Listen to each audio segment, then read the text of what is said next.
오늘 함께 보실 하나님의 말씀은 베드로전서 1장 3절에서 5절 말씀입니다. 베드로전서 1장 3절에서 5절 말씀입니다. 함께 교독하도록 하겠습니다. 제가 먼저 읽겠습니다. 우리 주 예수 그리스도의 아버지 하나님을 찬송하리로다. 그의 많으신 긍휼대로 예수 그리스도를 죽은 자 가운데서 부활하게 하심으로 말미암아 우리를 거듭나게 하사 산 소망이 있게 하시며 썩지 않고 더럽지 않고 쇠하지 아니하는 유업을 있게 하시나니 곧 너희를 위하여 하늘에 간직하신 것이라. 다 같이 읽겠습니다. 너희는 말세에 나타내기로 예비하신 구원을 얻기 위하여 믿음으로 말미암아 하나님의 능력으로 보호하심을 받았느니라. 아멘. 오늘은 베드로전서 1장 3절에서 5절 말씀을 가지고 부활하게 하심으로 말미암아 라는 제목으로 하나님의 말씀을 전하도록 하겠습니다. 오늘은 예수께서 죽으셨다 3일 만에 부활하신 날을 기념하는 부활주일입니다. 이런 일이 있었다라는 사실을 믿는 것도 중요하지만 이 일이 내게 어떤 의미인가 하는 것을 아는 것도, 그것을 생각하는 것도 그 못지않게 중요합니다. 그래서 예수님의 부활이 지금 내게 무슨 의미가 있는가 하는 것을 생각해 보길 원합니다. 오늘 본문 3절을 보게 되면 하나님 아버지를 찬송하라라고 얘기하고 있어요. 하나님 아버지를, 하나님을 찬송하리로다 라고 얘기하면서 찬송할 이유를 이렇게 얘기하고 있습니다. 그의 많으신 긍휼대로 예수 그리스도를 죽은 자 가운데서 부활하게 하심으로 말미암아 우리를 거듭나게 하사 산 소망이 있게 하시며, 하나님께서 예수 그리스도를 죽은 자 가운데서 부활하게 하심으로 우리가 거듭났다라고 얘기하고 있어요. 근데 여기에 보게 되면 긍휼, 그의 많으신 긍휼대로라는 표현이 쓰이고 있는데요. 여기에 나오는 이 긍휼은 예수를 향한 긍휼이 아닙니다. 하나님께서 예수 그리스도를 부활시키신 것은 예수님을 향한 긍휼 때문이 아니라 우리를 향한 긍휼 때문이에요. 이 긍휼은 하나님께서 우리를 향해서 품으신 긍휼이에요. 그 은혜로 예수 그리스도께서 부활하심으로 우리를 거듭나게 하셨다라고 얘기하고 있어요. 그러니까 예수께서 다시 사신 사건과 우리가 거듭나는 사건이 분리되지 않는다. 예수께서 다시 살아나신 그 사건 때 우리도 같이 거듭났다라고 오늘 본문이 얘기를 하고 있습니다. 예수께서 다시 사신 사건이 우리를 거듭나게 했다라고 얘기하고 있는데, 여기에 거듭났다라는 것은 다시 태어났다라는 거 아닙니까? 예수께서 부활하셨다는 말과 다른 말이 아니에요. 같은 말이에요. 우리가 하나님 앞에서 거듭났다라는 것은 예수께서 다시 살아나신 것, 부활하신 것처럼 우리도 부활했다라는 얘기를 하고 있는 거예요. 그러니까 부활이라는 것은, 우리가 육신으로 부활하는 것은 장차 예수 그리스도께서 다시 오시는 그때의 미래에 속한 것이기도 하지만, 우리가 영적인 의미에서 부활은 거듭남에서부터 시작되는 거예요. 우리가 중생, 예수를 믿고 구원받아 중생했다 그러잖아요. 다시 태어났다라고 얘기하잖아요. 그러니까 부활은 우리에게 있어서 어때요? 현재형이에요. 우리가 예수를 믿고 그분을 의지해서 사는 그 삶 자체가 뭐예요? 부활, 영적인 부활이 우리 삶 안에서 이루어지고 있다라는 것을 성경은 얘기하고 있는 거예요. 여기서 우리가 다시 태어났다는 것이 중요한 것이 아닙니다. 생각을 해보세요. 우리가 지금 현재 살고 있는 지금의 삶을 다시 태어난다고 한다고 생각해 보세요. 뭐가 달라지겠어요? 그냥 더 오래 사는 것 말고 뭐가 다르겠냐는 말이에요. 더 중요한 것은 우리가 다시 태어났다는 것이 질적으로 다른 삶이라는 거예요. 우리가 처음 엄마 뱃속에서 태어나서 살게 된 처음의 인생과 다른 의미에서 질적으로 다른 삶을 살게 되는 다시 태어남을 얘기하고 있기 때문에 성경에서 얘기하는 부활, 다시 태어나면 우리에게 더 큰 의미가 있는 거예요. 이 오늘 본문에서 우리가 거듭났다라는 것이 처음 우리가 태어난 것과 그 일을 반복한 게 아니라 다른 의미다라는 걸 뭘로 표현하고 있냐면 산 소망이라는 표현으로 얘기하고 있어요. NIV 성경은 이 산 소망이라는 걸 어떻게 표현하냐면 우리가 거듭나서 어떻게 되냐면 살아있는 소망 안으로 다시 태어나게 됐다라는 거예요. 그러니까 이전에는 이 살아있는 소망이 없는 태어남이었다는 말이에요. 근데 우리가 예수 그리스도를 믿음으로 말미암아 어떻게 됐다라는 거예요? 우리가 살아있는 소망 안으로 들어가는 다시 태어남을 입었다라는 걸 지금 얘기하고 있는 거예요. 우리의 태어남은 이전에 있는 삶과 다른 의미에서 살아있는 소망 안으로 들어가는 태어남이에요. 그러니까 이 말들을 한다면 이전에 우리가 가지고 있었던 소망들은 뭐라는 거예요? 죽을 수밖에 없는, 영원할 수 없는, 사라지고 썩어지고 쇠할 수밖에 없는 소망이다라고 얘기하고 있는 거예요. 소망은 바라는 바, 그 말 자체로 산자로서 바라는 바라는 말이 소망이라는 말이에요. 우리가 이전에 거듭나기 이전에 가지고 있었던 소망들은 어때요? 그때 가졌던 소망들은 이 오늘 본문에서 얘기되듯 죽은 것과 같은 소망이라고 오늘 본문은 얘기하고 있어요. 우리가 일반적으로 이 세상에 있는 사람들이 가지고 있는 소망을 우리도 가지고 살고 있습니다. 그것이 무조건 나쁘다 얘기할 수 없어요. 우리가 뭐 큰 거 바라고 살지 않아요. 어떤 것들을 바라고 삽니까? 되게 뭐 하고 있는 일이 잘 돼서 내가 원하는 위치까지 올라가는 거. 뭐 그리고 조금 더 넓은 집에서 살아보는 거.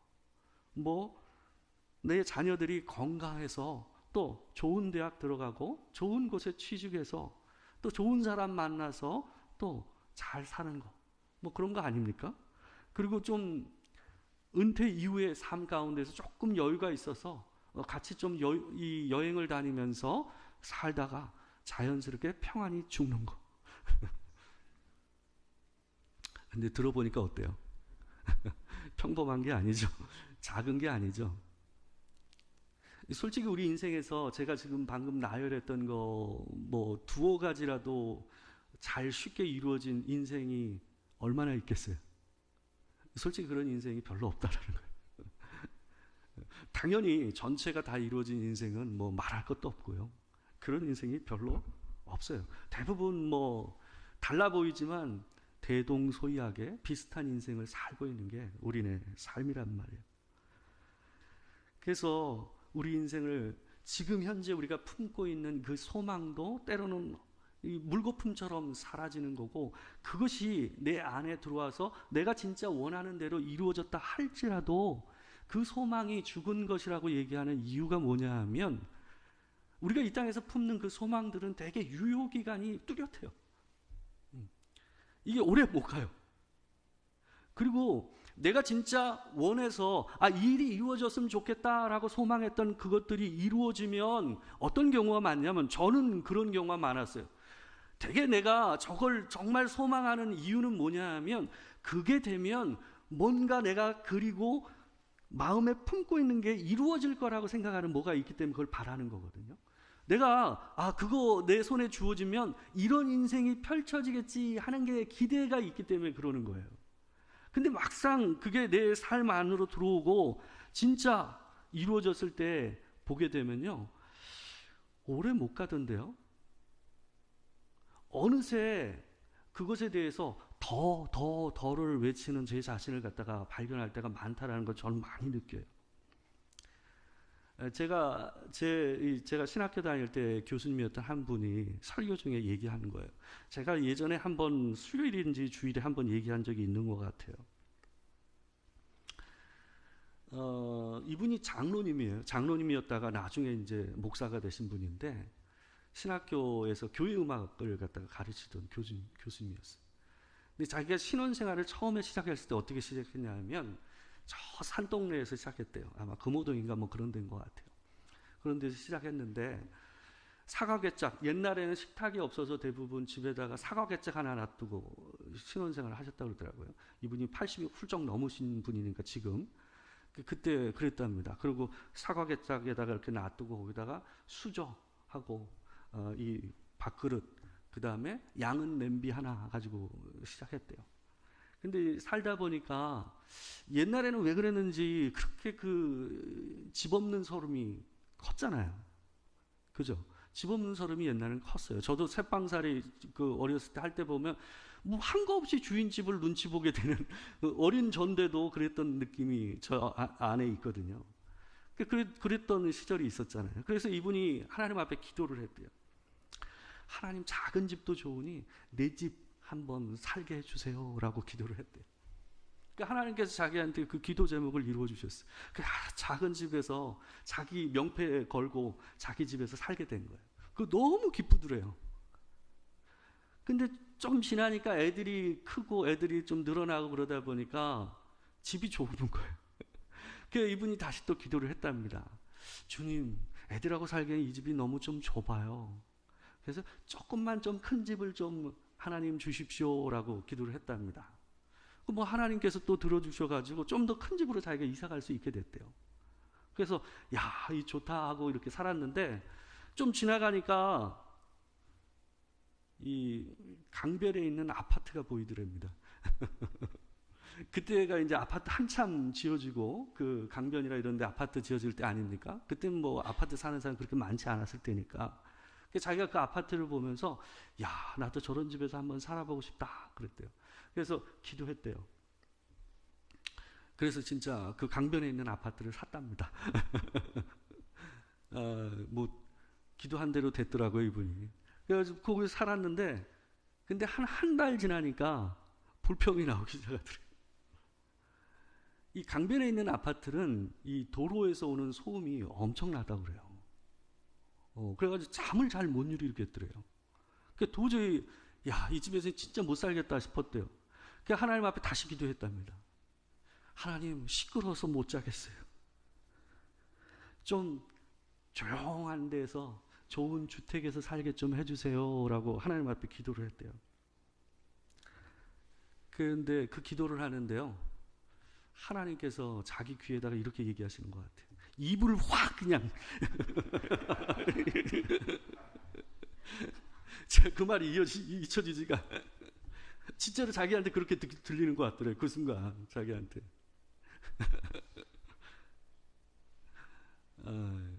그게 사람이에요. 이 땅에서 우리가 품는 소망, 내가 바라고 이걸 원한다 하는 것들이 대부분 그래요.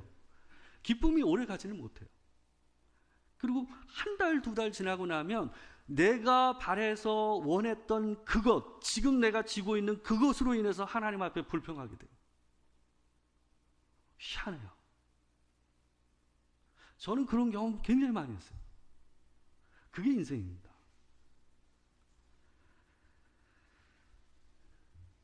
솔직히 우리가 이 땅에서 바라는 것들은 보통 이렇습니다.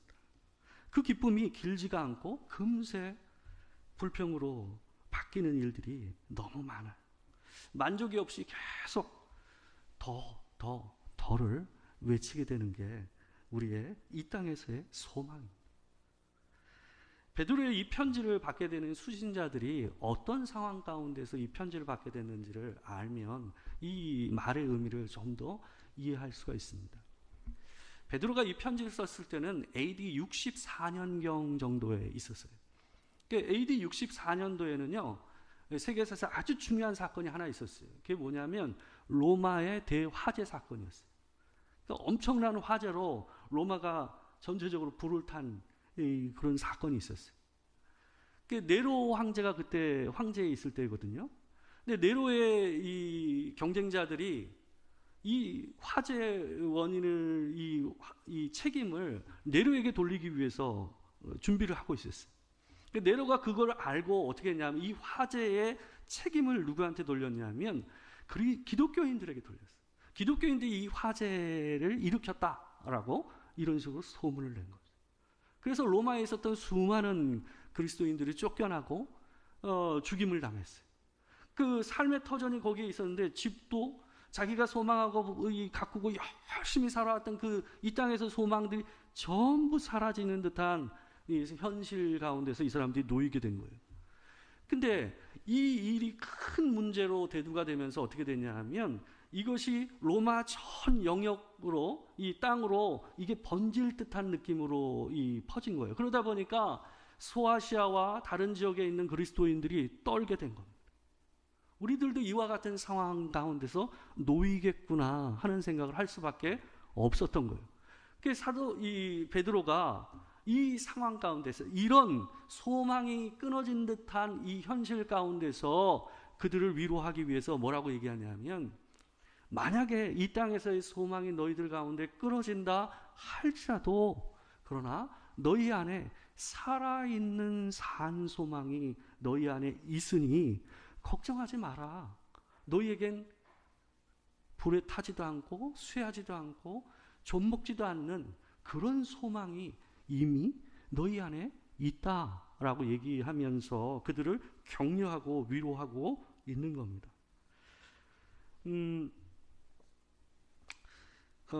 솔직히 베드로가 이 서신을 보냈을 때에 아마 이 서신의 내용을 받고 있었던 이 수신자 가운데서는 이 얘기가 위로가 안 되는 사람들도 있었을 겁니다.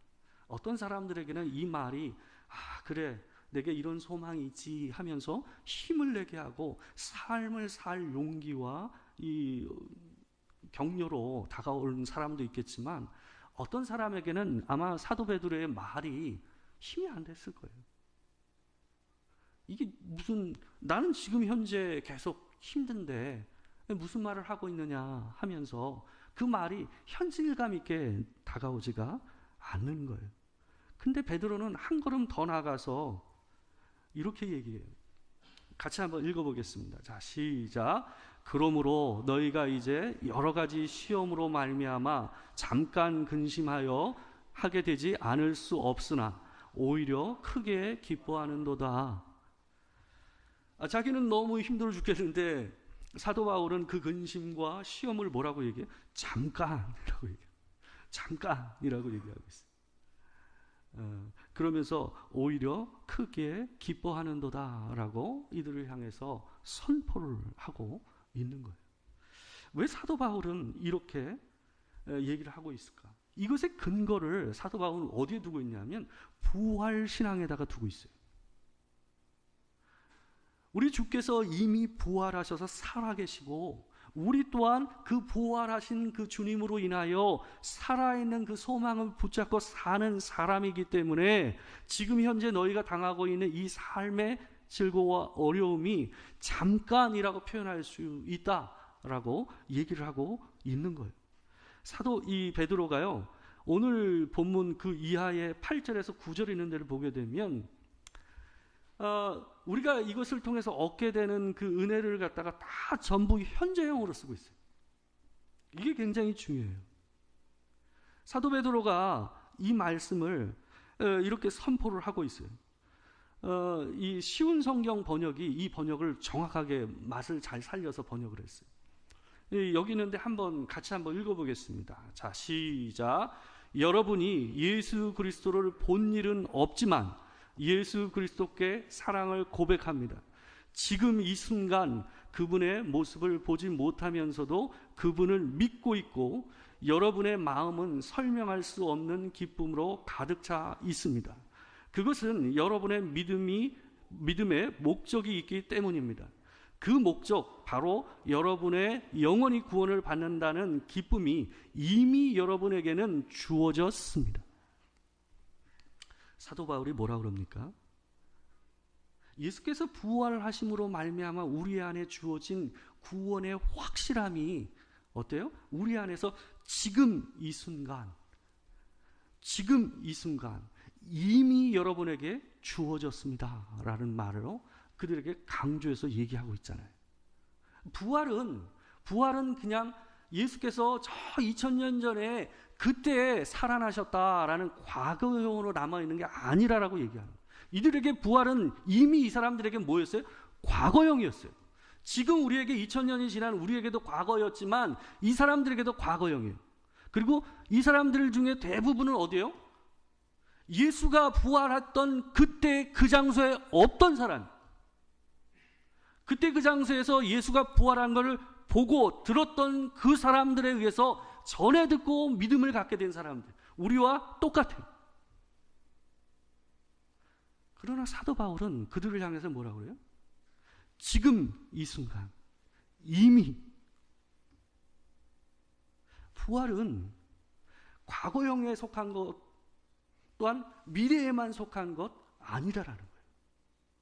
분명히 예수 그리스도는 과거에 부활하셨고, 또한 그로 인하여 우리가 장차 예수께서 다시 오시면 우리가 육의 부활을 경험하게 될 것입니다. 그러나 그 부활이 지금 우리를 거듭나게 했다. 다시 태어나서 그 부활의 능력이 지금 우리와 함께 이미 있다라는 얘기를 사도 베드로는 우리를 향해서 얘기를 하고 있어요. 그래서 그 생명, 살아있는 소망 되신 예수 그리스도, 그분이 살아나셨다는 것은 단순히 예수가 다시 사셨다는 의미에서 끝나는 것이 아니라 그 살아계신 주, 그 하나님이 지금 우리와 함께 계셔서 우리를 보호하시고 보존하고 계시다라는 얘기를 가지고 있는 말이 이 말이에요.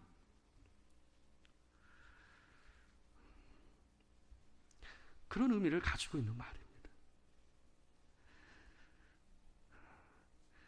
우리가 제가 어제 목양실에서 일을 하고 있었어요. 근데 오후 한 3, 4시? 2시? 3, 4시? 뭐 이쯤 됐던 것 같아요.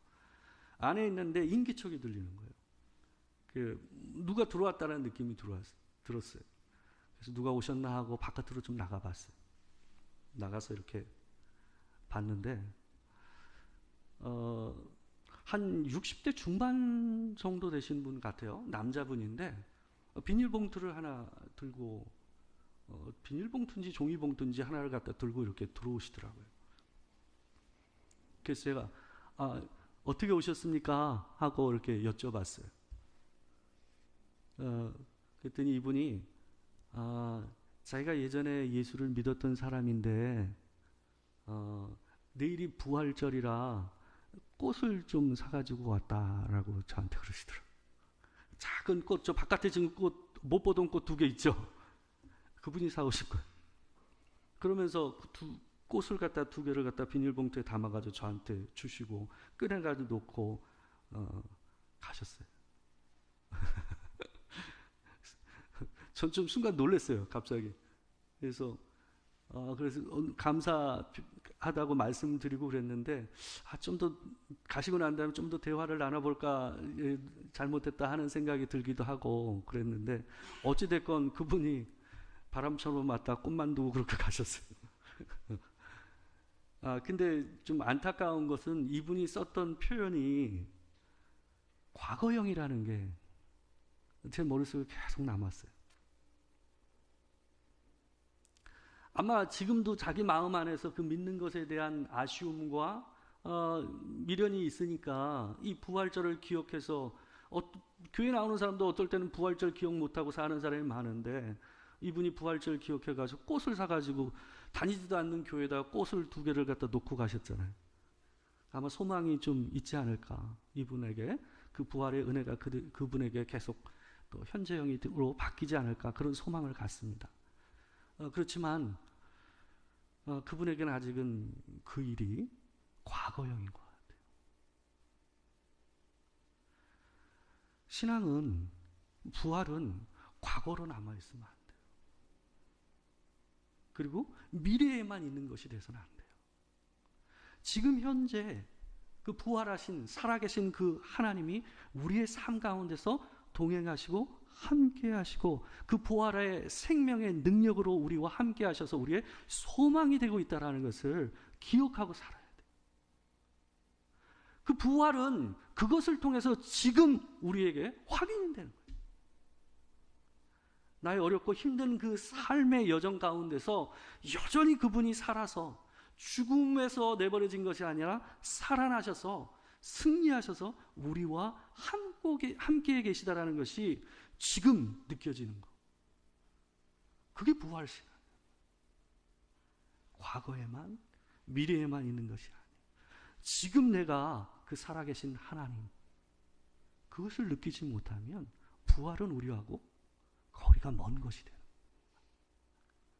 그래서 사도 베드로는 아까 읽었던 8절과 9절 말씀에서 뭐라고 그래요? 지금 이 순간 이미라고 강하게 얘기하고 있었던. 그래서 그 사람이 과장이 아니라 자기에게는 뭐예요? 그 지금 당하고 있는 이 고난이, 시련이 자기에게는 잠깐이라고 고백될 수 있었던 겁니다. 지금 여러분과 제가 당하고 있는 삶의 질고와 어려움들이 잠깐으로 느껴지는 은혜가 있길 주의 이름으로 축원합니다. 그 살아계신 하나님의 은혜가 여러분과 저와 함께 하시는 줄 믿습니다. 기도하겠습니다. 사랑하는 주님,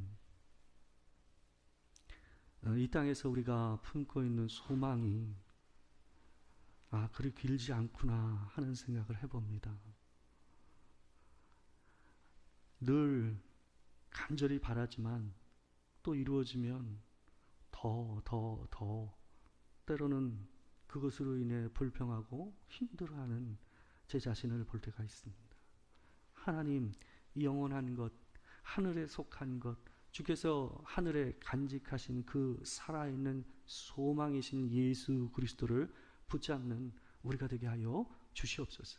그 부활이 과거형도 미래형으로만 남아있는 것도 아닌 현재형이 되는 은혜를 허락하여 주시기를 소망합니다.